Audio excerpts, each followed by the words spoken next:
নিঃস্ব অবস্থায় কি দোয়া করতে পারেন একজন মানুষ, এই দোয়াটা শিখে নেন, ইনশাআল্লাহ আপনার জীবনের সমস্ত সংকট কেটে যাবে ইনশাআল্লাহ। আমি নিজেও এই দোয়াটা বেশি বেশি করার চেষ্টা করি। দোয়াটা হচ্ছে, মুসা আলাইহিস সালাম একটা গাছের নিচে হেলান দিয়ে বসলেন, বসে দেখলেন দুইজন মেয়ে দাঁড়িয়ে আছে দূরে, পানি নিতে পারছে না, লোকজন পানি নিয়ে যাচ্ছে, ওরা দাঁড়িয়ে আছে বেচারি। মুসা আলাইহিস সালাম গিয়ে বললেন, কি সমস্যা আপনাদের? এটা নিয়ে আপনারা আবার মেয়েদের সাথে কথা বলার চেষ্টা করেন, ঠিক আছে? তো মাহারাম গায়রা মাহারাম মেনে চলে। তারা বললেন যে আমাদের বাবা অনেক বৃদ্ধ মানুষ, আমরা পানি নিতে পারি না যতক্ষণ না আমাদের কম পানি নিয়ে চলে যায়। মুসা আলাইহিস সালাম একটু বললাম না, ফিজিক্যালি খুব স্ট্রং ছিলেন, থাকে না বডি বিল্ডার, সামনে গিয়ে কথা বলে সরো পানি দিতে দাও, তখন মানুষ একটু মূল্যায়ন করে না। তো মুসা আলাইহিস সালাম এভাবে পানি নিয়ে দিলেন এবং বাছুরদেরকে পানি পান করালেন, করিয়ে গাছের নিচে এসে বসে আছেন। বসে বসে তিনি দোয়া করছেন, এই যে দোয়াটা তিনি দোয়া করছেন, রব্বি, একটা নেক কাজ করলেন, নেক কাজ করলেন না, মানুষের উপকার করলেন, নেক কাজ করে এসে গাছের নিচে বসে দোয়া করছেন, আল্লাহ এখানে তো আমার খাবার পানি বাসস্থান কিছুই নাই, আমি কি করব? রব্বি ইন্নি লিমা আনজালতা ইলাইয়া মিন খায়রিন ফাকির, রব্বি ইন্নি লিমা আনজালতা ইলাইয়া মিন খায়রিন ফাকির। আবার বলেন, রব্বি ইন্নি লিমা আনজালতা ইলাইয়া মিন খায়রিন ফাকির। অর্থ হচ্ছে, হে আল্লাহ, তুমি তোমার পক্ষ থেকে আমার উপরে যে নেয়ামতগুলো দিবে, আমি এর জন্য ফকির হয়ে বসে আছি। আল্লাহ অর্থ বুঝে পড়বেন ভাই, নামাজ রোজা হজ জাকাত যাই করেন আল্লাহর ওয়াস্তে অর্থ বুঝে পড়বেন। অর্থ বুঝে পড়লে আপনার ইবাদতের স্বাদ পাবেন, তৃপ্তি পাবেন, আল্লাহর সাথে কানেকশন হবে, আল্লাহর নূর পাবেন, মাআরিফত পাবেন, সত্য স্বপ্নও দেখবেন তখন ইনশাআল্লাহ। তখন সত্য স্বপ্ন দেখবেন ইনশাআল্লাহ।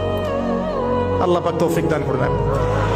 এবার আল্লাহ পাকের সাহায্য নেমে আসলো, ওই দুই মেয়ের মধ্যে একজন হেঁটে হেঁটে চলে আসছে। এবার এই মেয়ের হাঁটা সম্পর্কেও কোরআন কথা বলেছে, সুবহানাল্লাহ। এই মেয়ে কিভাবে হেঁটে এসেছে, এই হাঁটার বর্ণনাও কোরআন দিয়েছে। কোরআন বলেছে এই মেয়ে হেঁটে আসছে লাজুক পায়ে। এখন আপনি এই পুরো ওয়ার্ল্ডের মেয়েদের হাঁটা দেখেন, লজ্জা আছে? তাহলে মেয়েদের সাথে লজ্জা একটা গভীর সম্পর্ক আছে। এই মেয়ের প্রশংসা আল্লাহ পাক কোরআনে করলেন, লাজুক পায়ে লাজুক ভঙ্গিতে অবনত নয়নে সে হেঁটে আসলো। এখন আপনি কেলে যান, গো টু খেল, আপনাদের টুইন টাওয়ারে যান, দেখেন সবার হাঁটার চলা দেখেন। হায়া লজ্জার কোনো বালাই আছে এখানে? আমি গত লেকচারে বলেছিলাম যে আদম আলাইহিস সালাম এবং হাওয়া আলাইহিস সালাম, ইবলিস তাদের সাথে প্রথম যে আচরণ করেছে ওই ফল খাওয়ানোর পরে, সেটা কি? তাদের গা থেকে পোশাক খুলে পড়ে গেছে, মানে নগ্ন করে দিয়েছে আমাদের পিতামাতাকে। মহাবিশ্ব নগ্ন করে দিয়েছে কে? ইবলিস। তো এখন এই পৃথিবীতে আমরা যারা নগ্নতার চর্চা করছি, তাদের কার এজেন্ট আমরা বুঝতে বাকি আছে? আমার কথা কি বুঝতে পারছেন কিনা? এই কানেকশন মেলানোর চেষ্টা করেন, ডটসগুলো মেলানোর চেষ্টা করেন। সামনে যাই প্রিয় ভাই, এই মেয়ে এসে বলছে, আমার বাবা আপনাকে ডাকেন, আমার বাবা আপনাকে ডাকছেন। তিনি গেলেন, বাবা শুআয়ব আলাইহিস সালাম। তখন এক বোন ইনডাইরেক্টলি বাবাকে বোঝাচ্ছে যে বিয়ে শাদী দিলে ভালো হয়। এক বোন বলছে যে আপনি তো তাকে পুরস্কৃত করতে চাচ্ছেন, তাহলে এইরকম কওয়িউন আমিন একজন মানুষকে সবচেয়ে ভালোভাবে পুরস্কৃত করা যায় তার যথাযোগ্য প্রতিদান দেওয়ার মধ্য দিয়ে। তো মেয়ের ইশারা বাবা বুঝেছেন, তিনি নিজের এক মেয়ের সাথে মুসা আলাইহিস সালাম বিয়ে দিলেন, সুবহানাল্লাহ। তবে শর্ত দিলেন, দেন মোহর কি? মোহর তো নাই। মোহর কি এবার? মোহর হচ্ছে 8 বছর তোমাকে আমার ফার্মে কাজ করতে হবে। এটা আগেকার একটা স্টাইল ছিল, সুন্নাহ। এটা এখন নাই যদিও, আগে এরকম ছিল যে দেনমোহর দেওয়ার জন্য এই একটা পদ্ধতি ছিল। যেমন ইয়াকুব আলাইহিস সালামের ক্ষেত্রেও এরকম 7 বছরের কথা আসছে, তিনি 7 বছর তার শ্বশুরের ফার্মে কাজ করেছেন। এটা নতুন ছিল না ওই সময়, এটা কমন ছিল। এখন যেমন আমাদের দেশে কমন 10 লাখ টাকা মোহর হবে, 10,000 টাকা দিব, বাকিটা সব বাকি, তাই না? তো এরকম আর কি কমন কিছু বিষয় থাকে আর কি। আস্তাগফিরুল্লাহ, মাফ করো। বলবে বাসরাতে, বলবে আমাকে মাফ করে দাও। শুরুতেই নিজের গায়রথহীনতার পরিচয় দিল। আবার এদিকে শ্বশুরের কাছে মাশাআল্লাহ মোটা অঙ্কের ডোনেশন নিতে চাচ্ছে, যৌতুক। বিয়ে আমাদের ওখানে মাশাআল্লাহ মানে কেনা বেচা, মেয়ে বিক্রি করতেছে আর ছেলে কিনতেছে। এবার 8 বছর পূর্ণ করা হলো, তিনি আরো 2 বছর 10 বছর পূর্ণ করলেন। এই 10 বছরে মুসা আলাইহিস সালাম নববী পরিবেশ পেলেন, অভিভাবক পেলেন, স্ত্রী পেলেন, প্রেমময়ী সন্তান ইত্যাদি সবকিছু। এবার আল্লাহ রাব্বুল আলামিন তাকে মিশরের দিকে যাওয়ার যে সময় তো এখন হয়ে গেছে, 10 বছর হয়ে গেছে, মিশরের দিকে যেতে হবে। যাওয়ার পথে স্ত্রীর প্রসব বেদনা উঠেছে।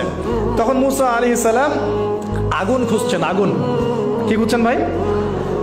আগুন খুঁজতে খুঁজতে খুঁজতে খুঁজতে তুর পাহাড়ের ওখানে গিয়ে দেখছেন যে আগুন গাছে জ্বলছে। সবুজ পাতার উপরে আগুন, তিনি অবাক। এই সময় আওয়াজ আসলো, বিসমিল্লাহির রহমানির রহিম, ইন্নী আনা রাব্বুক ফাখলা'না আলাইক ইন্নাকা বিল ওয়াদিল মুকদ্দাস তুয়া। মুসা, ইন্নানি আনা আল্লাহ লা ইলাহা ইল্লা আনা ফা'বুদনি ওয়া আকিমিস সালাতা লিযিকরি। মানে এখানে অনেকগুলো কথা আছে, সূরা তাহার মধ্যে আছে। আওয়াজ চতুর্দিক থেকে ভেসে আসলো। মহান আল্লাহ রব্বুল আলামিন তার শান অনুযায়ী, তার ইজ্জত অনুযায়ী তিনি যেভাবে কথা বলেন সেভাবে মুসা আলাইহিস সালামের সাথে কথা বললেন। আল্লাহু আকবার। বললেন, ইয়া মুসা, হে মুসা, ইন্নানি আনা আল্লাহ, নিশ্চয় আমি আল্লাহ, লা ইলাহা ইল্লা আনা, আমি ছাড়া কোনো ইলাহ নাই, ফা'বুদনি, তুমি আমার ইবাদত করো, ওয়া আকিমিস সালাতা লিযিকরি, আমার ইবাদতের জন্য সালাত কায়েম করো, আমার জিকিরের জন্য সালাত কায়েম করো, আমার স্মরণের জন্য সালাত কায়েম করো। ফাখলা'না আলাইক, তোমার জুতা খুলে ফেলো, ইন্নাকা বিল ওয়াদিল মুকদ্দাস তুয়া, তুমি তুয়া উপত্যকায় আছো, পবিত্র তুয়া উপত্যকায় আছো। আদব শেখানো হলো। এভাবে অনেক কথোপকথন হলো। নবী মুসা আলাইহিস সালাম ভয় পেয়ে গেলেন এবং আল্লাহ পাক আরো কথা বললেন, ওয়ামা তিলকা বিয়ামিনিকা ইয়া মুসা, তোমার ডান হাতে এটা কি? মুসা আলাইহিস সালাম বলছেন, ক্বালা হিয়া আসায়া আতাওয়াক্কাউ আলাইহা ওয়া আহুশু বিহা আলা গনামি ওয়া লিয়া ফিহা মাআরিব উখরা, এটা তো আমার লাঠি, এটা দিয়ে আমি ডালপালা পারি, আমার ওই যে গবাদি পশু চড়াই। আল্লাহ পাক বলছেন যে এটা ছুঁড়ে মারো, আলকিহা ইয়া মুসা, এটা ছুঁড়ে মারো। ফালকাহা, তিনি ছুঁড়ে মারলেন, ফাইদা হিয়া হাইয়াতুন তাসা, এবং এটা ছোটাছুটি শুরু করলো, বড় একটা সাপ হয়ে গেল। সুবহানাল্লাহ। এগুলো কোনো গাল গল্প নয়, এগুলো আল্লাহ রাব্বুল আলামিনের মুআজিজা, মুআজিজাতুল কুবরা, এটা বড় মুআজিজা। তিনি পিছনের দিকে দৌড়ানো শুরু করলেন সাপ দেখে, খাইফা ইয়াতারাক্কাব, মানে ভয়ে দৌড়ানো শুরু করলেন।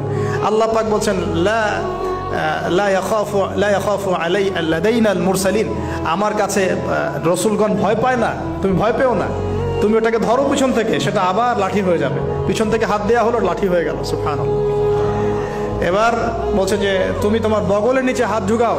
মুসা আলাইহিস সালাম বগলে হাত ঢুকালেন, বের করলেন, হাত থেকে টর্চ লাইটের মতো আলো বের হওয়া শুরু। এটা দ্বিতীয় নিদর্শন। কেন দেয়া হলো নিদর্শন? এবার আল্লাহ পাক তার দায়িত্ব তাকে বলছেন, তোমাকে নিদর্শনগুলো কেন দিলাম, তোমাকে মনোনীত কেন করলাম, কেন তোমাকে মনোনীত করলাম? মুসা, তোমার কাজটা কি? তোমার কাজ এখন এটা, ইযহাব ইলা ফিরআউনা ইন্নাহু তাগা, তুমি ফিরআউনের কাছে যাও, ফিরআউন সীমা লঙ্ঘন করেছে। মনে আছে ফিরআউনের কথা? সীমা লঙ্ঘন করেছে। তখন মুসা আলাইহিস সালাম তার অপারগতা প্রকাশ করছেন এভাবে। তিনি বলছেন, আল্লাহ, আমার তো জিহ্বা জড়তা আছে, আর আমি তো ওখানে এক ব্যক্তি, আমার খুনের অভিযোগ আমার কাঁধে, আমি এখন কিভাবে কি করবো আল্লাহ? তখন আল্লাহ রাব্বুল আলামিন বলছেন, এই দোয়াটা করো। কোন দোয়া? মুসা আলাইহিস সালাম বললেন, রব্বি ইশরাহ লি সাদরি, হে আল্লাহ, আমার বক্ষ প্রশস্ত করো, ওয়াসির লি আমরি, আমার কাজকে সহজ করে দাও, ওয়াহলিল উকদাতাম মিন লিসানি, আমার জিহ্বার সমস্ত জড়তা দূর করে দাও, ইয়াফকাহু কওলি, যাতে মানুষ আমার কথা বুঝতে পারে। আর আমার সাথে আমার পরিবারের মধ্যে থেকে ওয়াজআলনি ওয়াজিরাম মিন আহলি, আমার পরিবারের মধ্যে একজন ওজির আমাকে দাও, সাথী। হারুন আখি, আমার ভাই হারুনকে দান কর। সুবহানাল্লাহ। হারুন আলাইহিস সালামকে নবুয়ত দেয়া হলো, দুজনকে আল্লাহ পাক এখন বলছেন, ইযহাবা ইলা ফিরআউন, তোমরা দুজন এখন ফিরআউনের কাছে যাও, ফাইন্নাহু তাগা ফাকুলা লাহু কাওলাল লাইয়িনা, তবে তাকে গিয়ে কর্কশ ভাষায় কথা বলবে না, নরম স্বরে কথা বলবে। দায়ীদের এখানে সুন্নাহ, দায়ীদের জন্য শিক্ষা আছে, দায়ী আলেম যারা মুবাল্লিগ তাদের শিক্ষা আছে। ফিরআউনের সামনে গিয়ে দাওয়াত দিলেও কিভাবে দিতে হবে? ফাকুলা লাহু কাওলাল লাইয়িনা, নম্রভাবে কথা বলো। লাআল্লাহু, কেন নম্রতার সাথে? লাআল্লাহু ইয়াতাযাক্কারু আও ইয়াখশা, হয়তোবা নম্রতা প্রদর্শন করলে সে উপদেশ গ্রহণ করতে পারে, অথবা সে আল্লাহকে ভয় করতেও পারে। আল্লাহ পাক তো আগে থেকে জানেন সে ঈমান আনবে না, তারপরেও আমাদের আদব শিখাচ্ছেন আল্লাহ পাক এখানে। তারা দুজন চলে গেলেন, দাওয়াত দিলেন। ফিরআউন মশকরা করছে, ওয়ামা রব্বুকুম ইয়া মুসা, তোমাদের দুজনের রব আবার কে?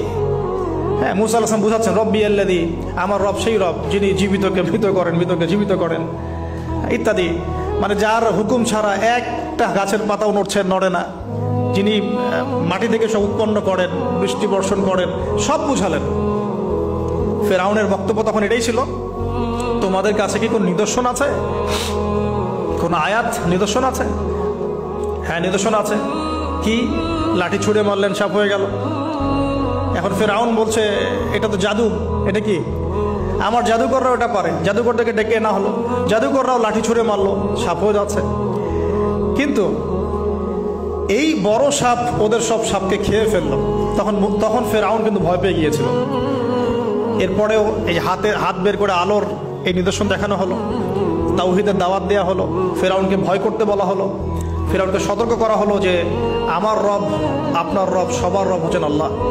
সব কিছু বোঝানো হলো, কিন্তু ফেরাউন এই কোনো কথাই গ্রহণ করলো না।